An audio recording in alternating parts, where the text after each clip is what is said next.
All right. So I wanted to do a video here. We're in the fall major. We're finishing up the qualifying round. Opening round starts tomorrow. And I just wanted to talk about tiebreakers and what we can kind of expect in this fall major. So when you're thinking about what kind of score you need or where you're at and why it's so important to come in and have that minimum round down pat so that you can try and build upon that minimum round. Just kind of looking at this bracket, and I'll tell you, Wednesday, if you wait till Wednesday to qualify, these brackets, and I'm sure that there's some bracket out there that somebody's got a 9 and they're going to make it in, but typically on Wednesday, the competition in these brackets can get pretty tight. So it's going to take at least a minus 12, the minimum round, just to qualify in this bracket. Yesterday when I practiced, and that bracket, it also took a minus 12 just to make it. So if we kind of do the math here on what we've got in this bracket, we've got 2 people at 14, so that's about 20% are looking at a 14 or better. So I know one of my teammates shot a 17, and I've seen some 15s out there. So about 20% of the people in these qualifying brackets have shot a 14 or better. And when you talk about the 13s, we got about 30% have shot 13. About 40% have shot the minus 12. And then I'm just going to add on about 10% shot less than 12. And some of the brackets that are out there shot an 11 or lower, like a 10 or a 9. But pretty much we're looking at 90% of all of these brackets, it took a minus 12 or better just to make the weekend round. So if we think about our weekend round, they're taking 10 of these brackets, these qualifying brackets, and putting them together for an opening round. So that means that the top 20 people coming into the bracket shot a 14 or better, 14 plus.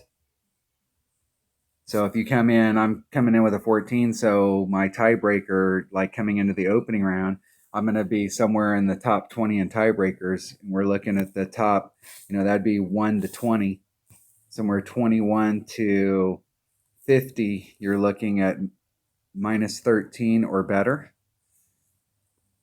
And somewhere between 51 and 90 shot the minimum score.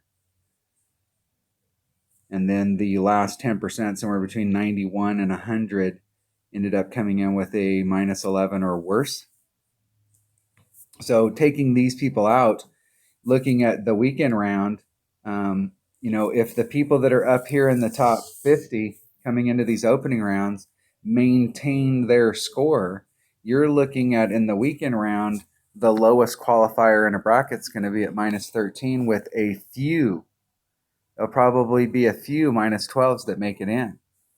Or we're probably looking at maybe the top 40, 45 people in the bracket that make it are going to make it with the minus 13. And then there'll be a few of those people that won't be able to get that score. And there's going to be some of the people that were at the bottom that are going to get more. But I would say that you're probably looking in your brackets, in my bracket, it's going to be somewhere around 45, maybe even 48 people are going to shoot this minus 13. So going into the weekend round, we're looking at pretty much, the entire 100 people, we're probably looking at 90 plus people that shot a minus 13. So if you double that in the round, you're at minus 26. So if you just shot the minus 26, you're even above the average, what you need to shoot this minus 12. You're going to end up, and the way the weekend will work, there will be minus 12 will be the average score, but that's going to be somewhere, if you shoot the minus 24 in the weekend round, you're probably going to be somewhere between my two accounts, somewhere between probably 80th and 50th, just shooting the average score. You're going to have to shoot a minus 13 or better in order to break into the top 50. And so it's going to be super important when we come into that weekend round with the way that this course is set up, because there are a ton of opportunities to pick shots up. We're going to have to work on our minimum score, and we're going to have to pick at least one shot up per side. And if you're wanting to get towards that top 10, you're going to have to pick up at least 2 per side. You're going to have to come in with a minus 14, minus 28 in the weekend round to have any shot. And that's only if you got great tiebreakers. If you don't have good tiebreakers coming in the weekend round, if you shot a minus, let's say you got in with a minus 12 and then you shot the minus 24, you were just on the average track coming into the weekend round, and then you shoot a 25, 26 with your tiebreakers because of how many people are picking shots up, it's going to be tough just to get in the top 10, even if you shoot a minus 28. So winning round, picking up 3 per side is not, it's not that difficult. We've got hole number 5. We got hole number 8. There are 2 excellent shots.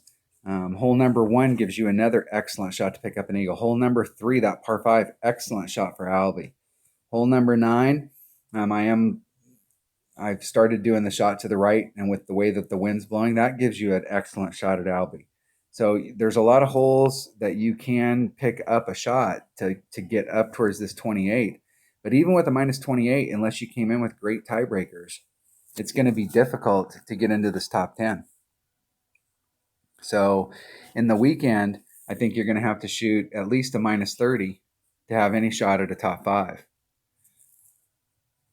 So if you want to win this tournament, you need to be thinking as 28 is your absolute minimum score just to get you up towards the top 15, top 10, and a minus 30 is what it's going to take to get into the top 5. So my minimum goal going into any tournament is that I'm a top 10 player. And it takes quite a bit. You gotta be on your game to be a top 10 player every week, week in and week out when we're playing these tournaments, especially on tournaments like this where the scores are going to be really, really low.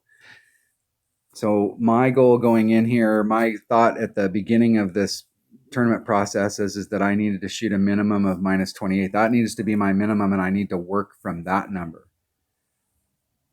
And I think that's going to be about right. So if you want to be in the top 10, I'm going to have to shoot at least a minus 28 just to get me going towards maybe the top 15. And if I want to break into the top 10, I'm going to have to get that to at least minus 29. And if I want any shot at a top 5, I'm going to have to be minus 30. So in the weekend round, if somebody comes in and they shoot minus 30 plus, I think they definitely have a shot at the win and a banner. And if you shoot a minus 30, you, depending on your bracket, that's probably banner. Although I have been in tournaments where I've shot a minus 30, and because of tiebreakers, I ended up 4th. I shot 2 tournaments in a row where I minus 30 and I didn't get a banner. I think it was 2 or 3 tournaments there, and I did end up bannering one of them. I got a second in one of them, but there was several that I ended up not getting a banner, and I shot a minus 30. And this is going to be one of those tournaments that it could just open up on the weekend round. Okay. So when we're going into the opening round, it's really going to be important that we focus on working those shots. Go through the holes and look at the holes. Where do we have good opportunities? We have, let's hold on. Let's find somebody that shot the average score here. Just like a perfectly clean round.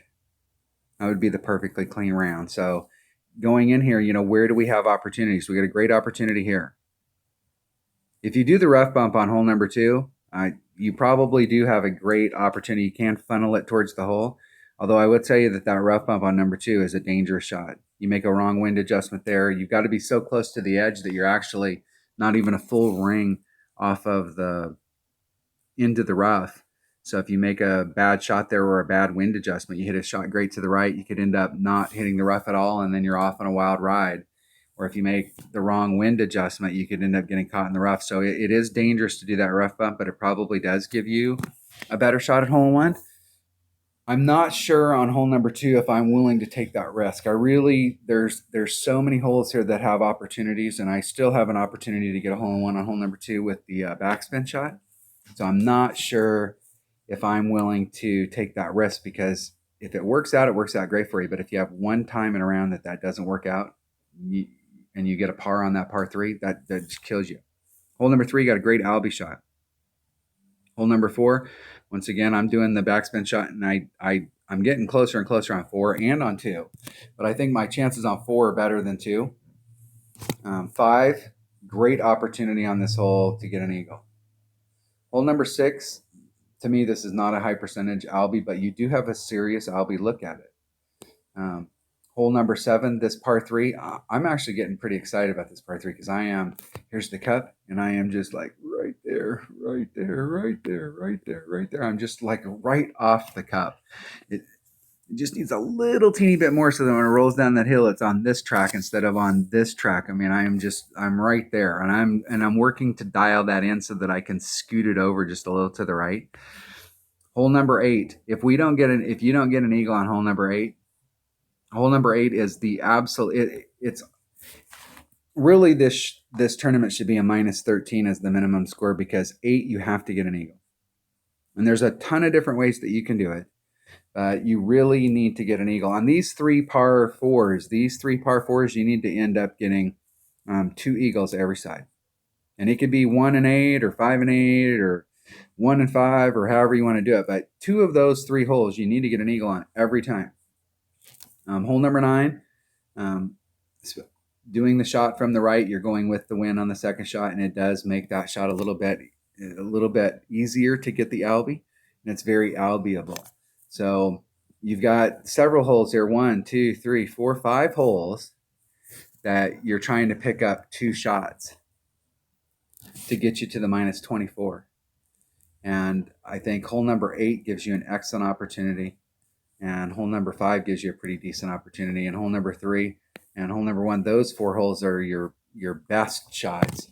So when you go into the opening round, you don't have to fire off a massive score in the opening round. Sometimes I found that if I fire off too big of a score in the opening round, I've used up all my luck, and then I end up being flat in the weekend round, and it's a matter of trying to peak at the right time.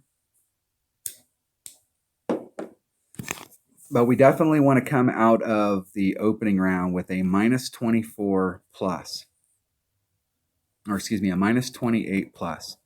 So we're shooting the -20. We're shooting this particular round right here both times, and we're picking up a couple on each side. So really focus on those holes. And this, even though -12 is our minimum score that we're trying to build upon, if your goal is to try and win a gold banner this week, you're going to need to come out of the opening round with a -28 so that you have some tiebreakers. Because what you don't want to have happen is where you come into your weekend round and you're 60th in tiebreakers, and there's 59 people above you on the chart. And so what that means is that your only chance of winning is to shoot something around a -31 plus. And even with the -31, if anybody else shoots a 31, you're going to have to shoot a better score than everybody else in the bracket. You can't be at -30 and go, hey, I got a great shot. Because what'll happen is you'll be the lowest -30, and there's probably going to be 2 or 3 of them in your bracket. You're going to have to come in with a really good tiebreaker. You want to be in the top 20 in tiebreakers when you come into the weekend round. Now, when you get up there towards the top, you still got 20% of the people that can outdistance you. But if you shoot that 31 or that 30 or that 29, you got a really good shot of holding on to that spot. So it's going to be real important when we come into the opening round tomorrow that we really try and focus on trying to get a minimum of -28 and maintaining our minimum score of -24, and then building on that to try and get that to 28. And anything better than 28 is just going to put you higher up so that this number may be in the top 10. And it's going to depend on the luck when you get into the brackets, but it's going to be real important in these majors. If your goal is to try and get a banner this week or to try and get a win, you've got to have some good tiebreakers. So tomorrow when you get out there, really focus on trying to get that -28 to set yourself up for the weekend round. All right. Good luck tomorrow, and hopefully everybody has a great rest of the tournament. Thanks for watching.